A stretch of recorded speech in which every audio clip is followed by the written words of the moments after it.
Section 7.5 is on exponential and logarithmic equations. An exponential equation is any equation where the exponent includes a variable.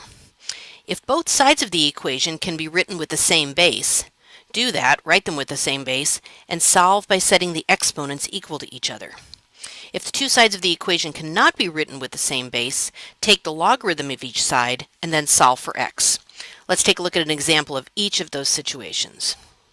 So number one here, it says solve each equation, round to the nearest 10,000ths if necessary. That's 4 decimal places.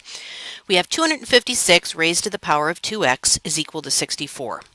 Well, I know that 256 is 2 to the 8th, and if you don't know that, grab your calculator and try some.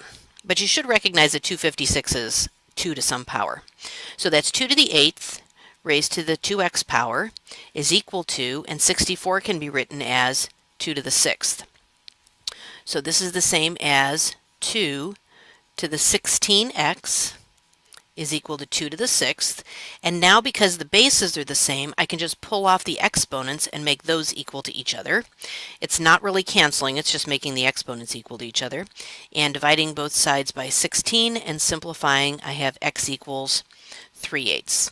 And you can check this in your calculator. You can go back and say 256 raised to the power of 2 times 3/8, and it should give you 64. Next one, 6 to the 4x power is equal to 512, and I don't think 512 can be written as 6 raised to some power. You can try it. Grab your calculator, 6 squared, you should know 6 to the 3rd, 6 to the 4th. It doesn't work. So what I need to do is basically take the log of each side, and since I didn't write a base on there, remember this is a base 10 logarithm, which is good because I can do that on my calculator. Okay, so log of 6 to the 4x power equals log of 512. Remember our power property of logarithms? I can take this exponent and put it out front. So 4x times the log of 6 equals the log of 512. And now I'm going to be solving for x. So I will divide both sides by 4 log of 6. So that's 4 times x times the log of 6. So I can just divide by 4 log 6 on both sides. And then plug that into my calculator. Just to be on the safe side, I always put like the whole numerator in parentheses, the whole denominator in parentheses, just to make sure I get the right answer. And x is going to be approximately equal to, because this one is not exact, 0.8704. And you can check that by plugging it back into your calculator. Is 6 raised to the power of 4 times 0.7804, 512. Now it's not going to be exact, but if it's close, you'll know you're on the right track.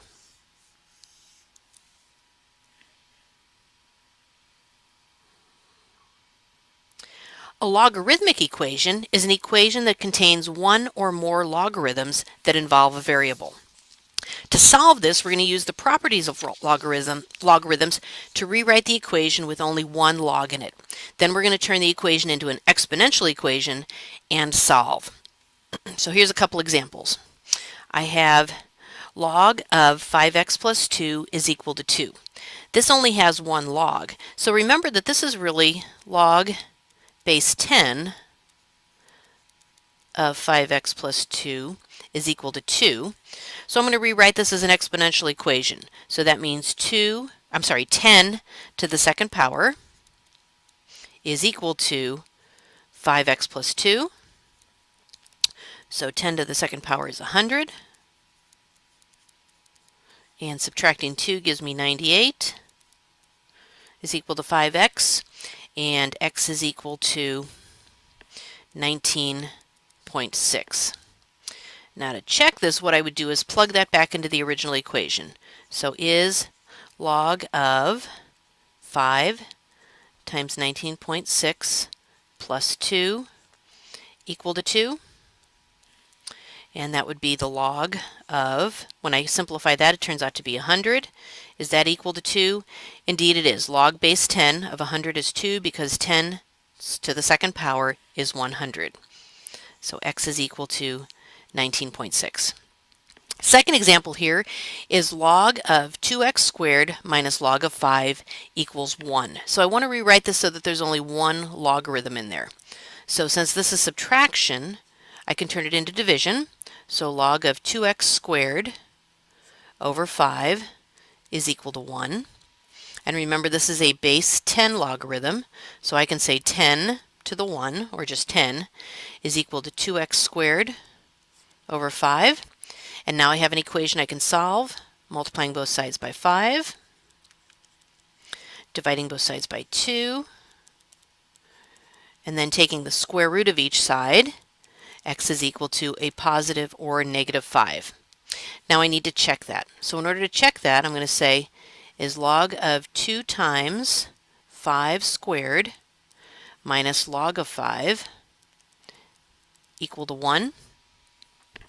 Is the log of 5 squared is 25 times 2 is 50? Is the log of 50 minus the log of 5 equal to 1? And indeed it is. 1 does equal 1, so that works. Now I don't actually have to check, or I can check in my mind negative 5, because if I were to, even if I were to make this a negative, I'm squaring it first. It's going to turn into a positive 25, which is multiplied by 2 and gives me 50. So in this case, I have 2 answers. So in this section, we took a look at how to solve exponential and logarithmic equations. For exponential equations, we want to rewrite both sides of the equation with the same base if possible.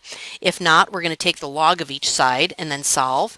And then for logarithmic equations, we want to rewrite the equation if necessary so that it has only one log in it, and then turn it into an exponential equation and solve it that way.